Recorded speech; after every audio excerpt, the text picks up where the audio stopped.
Les exigences minimales qu'il faut pour ce jeu. Il vous faut un système d'exploitation en architecture 64 bits.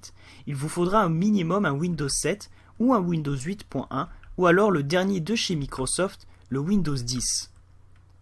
Ça sera le système d'exploitation minimal qu'il vous faudra. Nous allons passer à la partie suivante. Nous allons parler de la mémoire, dans le jargon la RAM.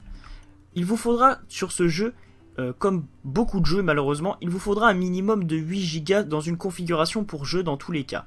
Mais ce jeu-là en demandera 6 Go minimum, quoi qu'il arrive. Il faut savoir que c'est un jeu avec accès anticipé, donc il va être optimisé au fur et à mesure, et espérons-le consommera moins. Nous allons continuer sur la partie graphisme, de tout ce qui va être en fait la pièce maîtresse pour les jeux, la carte graphique tout simplement. Nous allons partir chez la marque Nvidia. Nvidia, il vous faudra une GTX 660 au minimum de 2 Go pour pouvoir faire fonctionner le jeu au minimum. Chez la marque AMD, donc le concurrent de chez Nvidia, il vous faudra donc la Radeon HD 7850, pareil, avec 2 Go.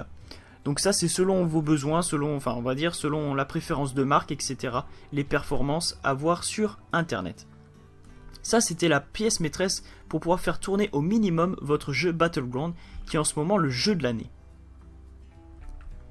Comme je l'ai dit avant, si vous souhaitez avoir la configuration requise et une configuration d'ordinateur correcte pour faire tourner largement le jeu et en fait en profiter pleinement, je vous invite à aller voir dans la description.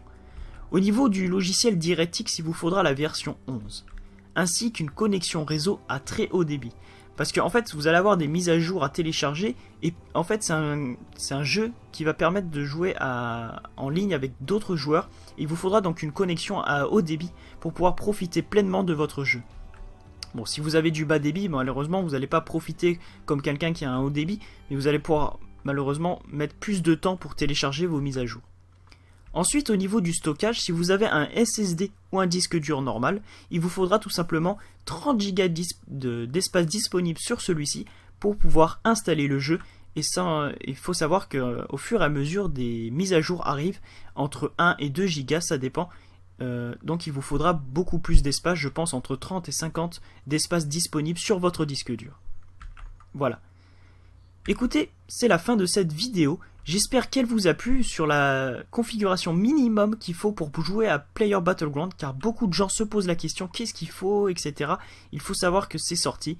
Donc n'hésitez pas à mettre un petit like si vous avez aimé la vidéo ou pas. Il est possible que vous n'aimez pas cette vidéo car elle est trop courte ou trop simple ou je ne sais pas assez travaillée, pas assez recherchée. À vous de me le dire et n'hésitez pas de le mettre en commentaire surtout. Je prends soin de vous répondre et ceci me touche vraiment à cœur. Je vous dis à bientôt les noobs, salut tout le monde, à plus.